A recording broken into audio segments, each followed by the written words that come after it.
मिला, हम उनके लिए कैसे उत्साहवर्धन कर सकते हैं? वो तो पॉसिबिलिटी नहीं है। हमारे दिमाग में, हमारी आंखों में और हमारे मन में और हृदय में तो वो आग धधक रही है कि जो वहां पर हमने हजारों हिंदू भाइयों को कत्लेआम देखा है। बिल्कुल तो हम रावत जी, आप सही ऐसे बात बोल रहे हैं और कैसे शायद खेल यही सकते वजह हैं? है। जी, यही वजह है कि इतने सारे जो प्रदर्शन है हिंदू संगठनों के द्वारा भारत में यहाँ पे नजर आ रहे हैं, चाहे वो कोई भी दल के बिल्कुल। लोग हो, तमाम प्रदर्शन यहाँ पे करते नजर आ रहे हैं। जी, और अगर वो इस बात की धमकी दे रहे हैं कि हम नहीं खेलेंगे तो ना खेलें, क्या फर्क पड़ता है हमारे ऊपर? हम उठा करके रास्ते बंद कर देंगे इनके, ये व्यापार में भीख मांगने के लिए तैयार हो जाएंगे। अभी तो हाँ, भारत अपनी मित्रता बना रहा है। भारत की सोच है, नेशनल पॉलिसी, इंटरनेशनल पॉलिसी के तहत अभी हम उनको मित्र मान के बैठे हुए हैं।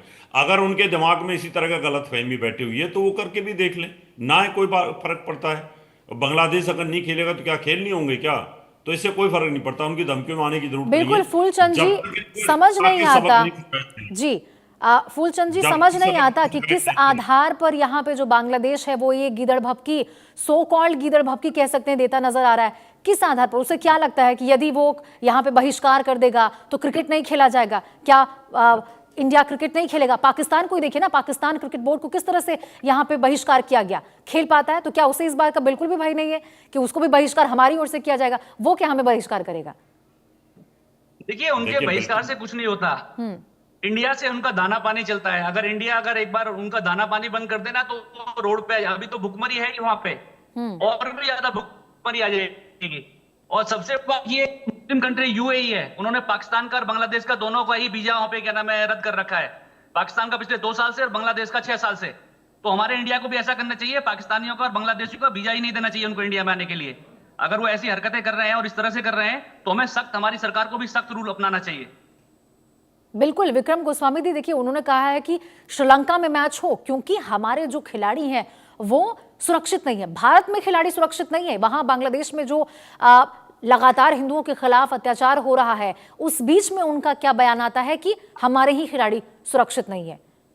यही तो बस दुर्भाग्य है इस देश का, कि देश के लोगों को भी समझना चाहिए कि ऐसे लोगों का, चाहे वो एच एस रावत साहब ने बिल्कुल ठीक कहा, चाहे वो कलाकार हो, चाहे संगीतकार हो, चाहे किसी भी प्रकार की एक्टिविटी करने वाले लोग हो, खिलाड़ी हो, उनका सबका बहिष्कार किया जाना चाहिए। भारत से वो भीख मांगते हैं वो लोग, और आज वही भारत को गीदड़ धमकी देने का काम करते हैं कि मैच अब श्रीलंका में होना चाहिए, मैच अब किसी और कंट्री में होना चाहिए। भारत तो वसुधैव कुटुंबकम की बात करता है, सबको साथ लेकर चलने की बात करता है। जब भारत के ही खिलाफ नारे बनाया गया है और उसके बाद ढाका इस प्रकार से अब जो है अपनी आवाज उसके आड़ में यहां पे बुलंद करती नजर आ रहा है। देखिए रोशनी जी, जो रहमान साहब हैं उनका, उनको बेस बना करके वहाँ की जो क्रिकेट बोर्ड है, या वहाँ की जो कट्टरपंथी जो जिहादी लोग हैं, जो इस्लामी लोग हैं, वो भारत पर दबाव बनाने की कोशिश करेंगे। किसी तरीके से बातचीत का रास्ता खुल जाए और बांग्लादेश के साथ उनका कम से कम डायलॉग होना चाहिए। लेकिन मुझे नहीं लगता, हमें इसकी परवाह ही नहीं करनी चाहिए किसी भी कीमत पर। अगर हम परवाह करेंगे और इनको तवज्जो देंगे तो आज नहीं तो कल फिर सिर पर नाचने की कोशिश करेंगे। तो मुझे लगता है कि बांग्लादेश जो क्रिकेट बोर्ड है, इसको भी कम से कम सबक मिलनी चाहिए। क्या आप लोग अगर भारत में खेलना चाहते हैं तो आप लोग हिंदुओं के लिए आवाज उठाइए वहां पर। आप बोलिए कि भैया हम हिंदुस्तान में जाते हैं खेलने के लिए, हिंदुस्तान में क्या खतरा है इन लोगों को? आज तक किसी टीम को हिंदुस्तान में कोई खतरा हुआ है? कभी नहीं हुआ। खतरा हुआ तो उस समय क्या हुआ? थोड़ी हाय हाय हुई, क्यों? पाकिस्तान के खिलाफ हुई कि पाकिस्तान सरेआम हमारे जो आतंकवाद फैलाता है, बंबई में आतंकवाद फैलाता है, हमारे धर्म देख करके लोगों की कत्लेआम करता है। तो उस कंडीशन में अगर अपनी बात को नहीं रखेंगे, तो विरोध प्रदर्शन नहीं करेंगे, तो उनको समझ कैसे आएगी उनकी सरकार को? तो आज बांग्लादेश की सरकार जो है उसको समझ आनी चाहिए कि भारत में भी विरोध प्रदर्शन हो रहे हैं तुम्हारी हरकतों की वजह से। जो तुमने यहाँ ढील दे रखी है, हिंदुओं का कत्लेआम हो रहा है, यहाँ पर मंदिरों को, घरों को, सबको जलाया जा रहा है, सरेआम आप इस प्रकार की हरकतें कर रहे हैं। तो इनको तो कहीं कोई खतरा नहीं है, भारत में किसी को भी कोई खतरा नहीं है। लेकिन बहाना मार करके अगर इस प्रकार से बोलेंगे कि हम यहाँ नहीं खेलना चाहते तो ना खेलें। और मैं तो कहता हूँ बीसीसीआई को बोल देना चाहिए कि आप बिल्कुल मत आइए, हमें कोई जरूरत नहीं है आपकी। दूसरे कंट्री खेलने के लिए तैयार है, हम क्यों श्रीलंका में जाकर के खेलेंगे? या इतना बड़ा हो गया बांग्लादेश? हमारे पास बहुत सारी चीज़ें हैं उनको सीधा करने के लिए। अभी तो हम सिर्फ एक ट्रीटी के तहत उनसे बातचीत करने के लिए तैयार हैं कि वो समझ जाएं, सरकार एक्शन ले और वहां पर हिंदुओं का नरसंहार ना हो।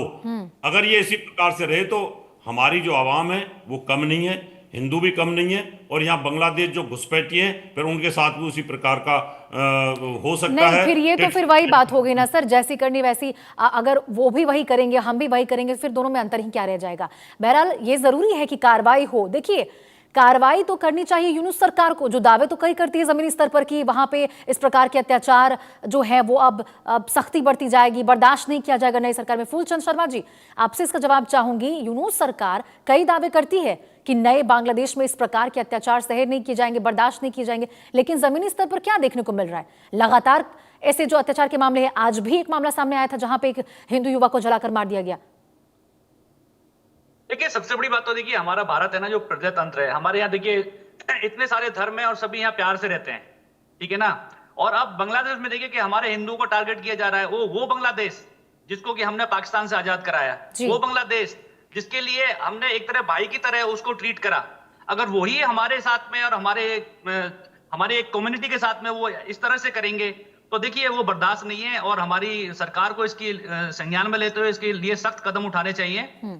और क्रिकेट के लिए तो देखिए ठीक है, हमने देखिए जब तक उन्होंने हमारे साथ में कोई ऐसी हरकत नहीं करी, हमने क्रिकेट के लिए उनको कोई प्रॉब्लम नहीं थी। सारे बांग्लादेश के प्लेयर हमारे आईपीएल में भी खेल रहे थे, वेब सीरीज भी खेल रहे थे, हम उनके यहाँ जा भी रहे थे। लेकिन अगर देखिए जहां हमारे प्लेयर या हमारा देश सुरक्षित नहीं है, वहां हम खेलना हमें बिल्कुल बर्दाश्त नहीं है। सबसे पहले हमारा देश है, उसके बाद में कोई भी चीज है। बिल्कुल विक्रम गोस्वामी जी, सबसे पहले देश है, उसके बाद ही कुछ और है। कहीं ना कहीं कह सकते हैं कि देखिए शेख हसीना के वक्त में भी ऐसा नहीं है कि उस वक्त भी हिंदुओं के खिलाफ अत्याचार नहीं देखने को मिलते थे, लेकिन इससे कह सकते हैं कि बेहतर स्थिति में उस वक्त हालात थे। भारत और बांग्लादेश के बीच में जो संबंध थे, चाहे वो राजनीतिक स्तर पर हो या फिर किसी भी स्तर पर, वो इससे पहले बेहतर थे जिस स्थिति में अभी यहाँ पे संबंध दोनों के देखने को मिल रहे हैं। वर्तमान की स्थिति बहुत ज्यादा खतरनाक है और ये वर्तमान की स्थिति को समझते हुए ही निर्णय लिया गया है। और मैं तो धन्यवाद कोच साहब का भी देना चाहता हूं कि वो भी अपने प्लेयरों को, जिनको वो कोचिंग देते हैं, जिनको क्रिकेट सिखाते हैं, उनको भी ये बताएं कि सबसे पहले देश है, देश के बाद ही कोई खेल हो सकता है। क्योंकि आज जरूरत है कि जब युवा इस बात को समझेगा, ऐसे लोगों का, ऐसे देशों का, ऐसे खेलों का बहिष्कार करेगा, तभी जाकर देश सही दिशा में जाएगा। क्योंकि पूर्व की सरकार ने जो भी निर्णय लिए होंगे, वर्तमान की सरकार बहुत संजीदगी से चीजों को गंभीरता से देखते हुए निर्णय ले रही है।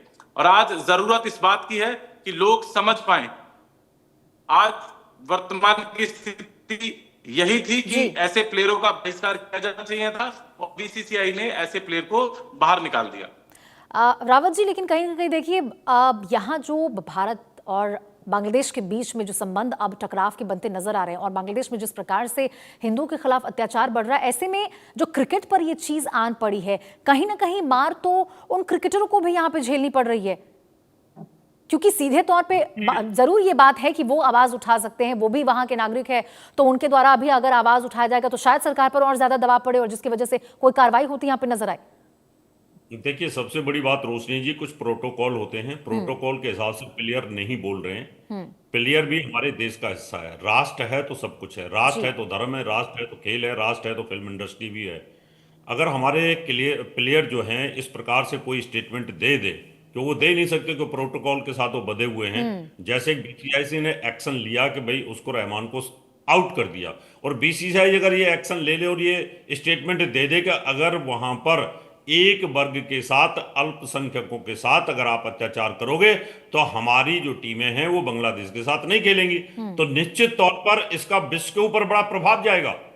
क्योंकि वहां पर एक क्रिकेट बोर्ड अगर इस प्रकार की बातें कर रहा है, क्योंकि खेल की भावना तभी अच्छी होती है जब दोनों देशों में प्रेम होना चाहिए। अगर प्रेम है तो खेल होगा, अगर प्रेम नहीं तो फिर खेल कहां से हो जाएगा।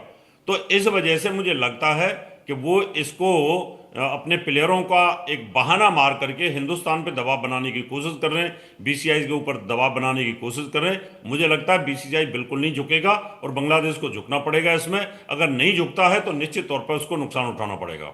बिल्कुल रावत जी, आपने सही बात बोली, क्योंकि शायद यही वजह है कि बीसीसीआई की ओर से इतना बड़ा कदम उठाया गया और जब इतना बड़ा यहाँ पे बवाल देखने को मिला, तुल पकड़ता नजर आया ये जो विषय था, तब जाकर बीसीसीआई की ओर से कहीं ना कहीं ये बहुत बड़ा उनके ऊपर भी दबाव पड़ा होगा, तभी जाकर ये फैसला लिया गया और मुस्तफिजुर को इससे रिलीज करने का जो आदेश उनकी ओर से आया गया।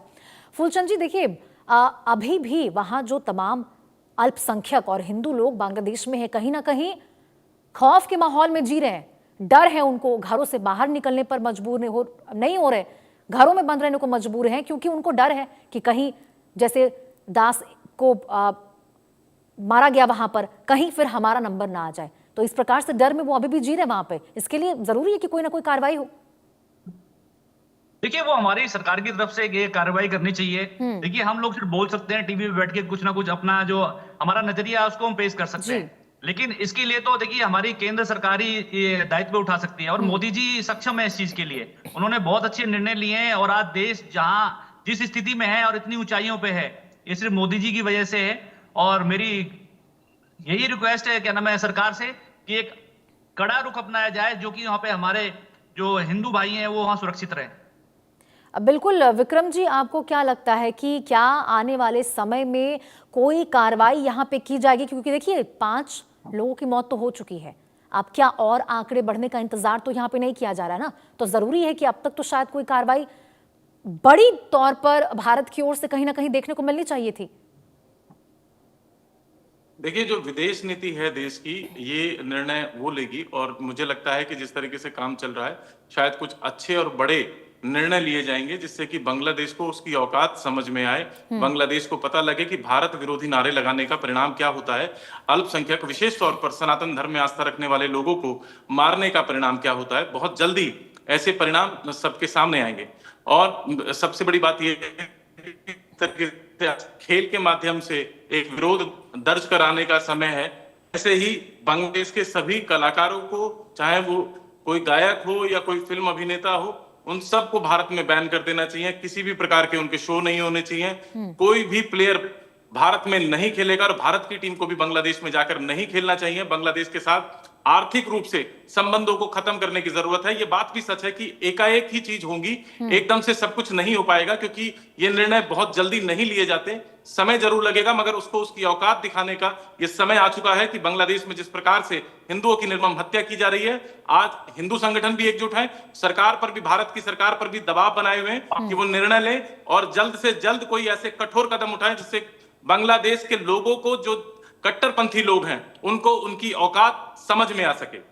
रावत जी, विक्रम जी का कहना है कि पूरी तरह से बांग्लादेश से कट ऑफ करने की जरूरत है भारत को, तभी जाकर बांग्लादेश को समझ में आएगा और जो वो गीदड़ भपकियां देता हुआ नजर आ रहा है उसमें वो कम से कम चुप्पी साधता नजर आएगा। देखिए रोशनी जी, सबसे बड़ी बात है बांग्लादेश 3 तरफ से भारत से घिरा हुआ है, पहली बात। दूसरी चीज, अगर हम हर चीज को कट ऑफ कर देते हैं तो जो विदेशी ताकतें हैं वहां पर आईएसआई ने पैर पसार लिए हैं, पाकिस्तान वहां पर मदद कर रहा है, आईएसआई मदद कर रही है, वहां इस्लामिक जिहाद को बढ़ाने की कोशिश कर रही है, गजवाए हिंद के तहत जो इस्लामिक कंट्रीज हैं वो भारत को तोड़ने की कोशिश कर रहे हैं।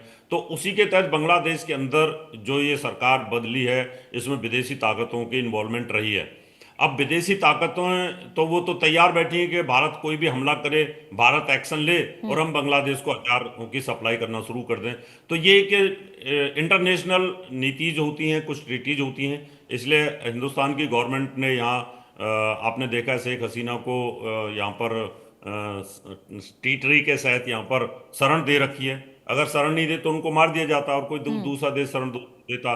तो मुझे लगता है कि अभी सोच समझ करके बहुत फैसले लेने की जरूरत है। लेकिन हाँ, जो निचले लेवल पर जो हम एक तरह से धमकी दे रहे हैं कि हम पिच खोद देंगे, हम यहाँ पर नहीं आने देंगे, तो उसका रहमान का ये फर्क हुआ कि उसको वापस ड्रॉप करना पड़ा शाहरुख खान को। तो ऐसी सिचुएशन के अंदर अगर हम पूर्ण रूप से ब्लॉक कर देते हैं तो दूसरे जो कंट्री है, चाइना है, पाकिस्तान है, अमेरिका है, वो उनको कहीं ना कहीं मदद करेगा और मदद करेगा तो हमारे लिए एक आफत खड़ी हो सकती है। इसलिए हमें बहुत सोच समझ के डिसीजन लेना होगा। बिल्कुल रावत जी, सोच समझ के डिसीजन लेने की जरूरत है। फूलचंद जी, जिस प्रकार से देखिए मुस्तफिजुर को बाहर करने के बाद ये जो बौखलाहट देखने को मिल रहा है बांग्लादेश की, क्या इसका असर वहां पे रह रहे हिंदुओं या फिर अल्पसंख्यकों पर देखने को मिल सकता है? क्या ये जो तनाव है वो और भी ज्यादा बढ़ता नजर आएगा? देखिए, जाहिर है, कहते हैं ना, खिसियानी बिल्ली खंबे नोचे जी। जब उनके साथ में उनके प्लेयर को निकाला गया तो देखिए वो जरूर कुछ ना कुछ एक्शन तो लेंगे ही, क्योंकि उनके पास दिमाग नहीं है। वो तो सिर्फ एक कहते हैं ना, क्या नाम है कि उनकी सोच जो है बहुत ही डिफरेंट तरीके की सोच है। और जिस तरह से मुस्तफिजुर रहमान को निकाला गया है तो वो जरूर कोई ना कोई एक्शन जरूर लेंगे।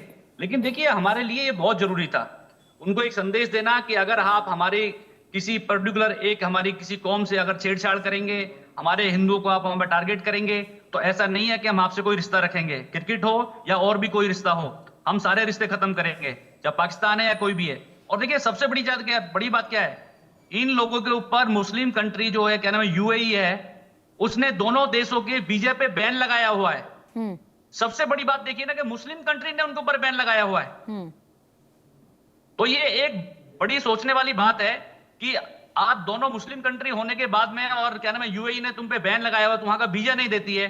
तो देखिए हमारी सरकार को भी कोई ना कोई कड़ा रुख अपनाना चाहिए, क्योंकि ये लोग वो हैं कि सीधी उंगली से घी नहीं निकलेगा, टेढ़ी करनी पड़ेगी। बिल्कुल विक्रम गोस्वामी जी, सीधी उंगली से घी नहीं निकलेगी, उंगली टेढ़ी करनी पड़ेगी और कार्रवाई करनी पड़ेगी, तभी जाकर शायद इन लोगों को समझ में आएगा। और जिस प्रकार से यहाँ पे बौखलाहट देखने को मिली है, तभी तो ये तमाम बयान उनकी ओर से सामने आए हैं कि हम श्रीलंका शिफ्ट कर देंगे, श्रीलंका शिफ्ट करने की पुकार की जा रही है, T20 नहीं देखेंगे, उसका बहिष्कार करेंगे, प्रसारण नहीं करने दिया जाएगा। किस आधार पर आखिरकार बताइए उनके द्वारा ये तमाम गीदड़ भभकियां दी गई है? ये तक भूल गए वो कि 1971 में इसी बांग्लादेश को भारत ने ही पाकिस्तान से यहां पे आजाद करवाया था। एक भिखारी एक राजा को धमकी देने का काम कर रहा है। ये बड़ी अजीब सी बात है, हास्यात्मक बात है, बड़ी हंसी भी आती है कि जिसकी खुद की कोई औकात नहीं है, वो भारत को कहता है कि मैच को श्रीलंका शिफ्ट कर देंगे या मैच को किसी और कंट्री में शिफ्ट कर देंगे। उनका खुद ही जनाधार नहीं है, उनका खुद ही कुछ स्तर नहीं है। वो भारत से भीख मांगते हैं, कभी अनाज के नाम पर भीख मांगते हैं, कभी पैसे के नाम पर भीख मांगते हैं। और भारत में जितने भी बांग्लादेशी रह रहे हैं, अवैध रूप से जितने भी बांग्लादेशी रह रहे हैं, सरकार को उनको निकालकर बाहर फेंकना चाहिए, उनको उनके देश भेज देना चाहिए। जिस दिन ये मुहिम चालू हो जाएगी, इन बांग्लादेशी कट्टरपंथी सोच के लोगों को उनकी औकात समझ में आ जाएगी। तो ये बहुत हास्यात्मक बात है। भारत को गीदड़ भभकी देने वाले लोग अपनी औकात देख लें, अपने गरेबान में झांक कर देख लें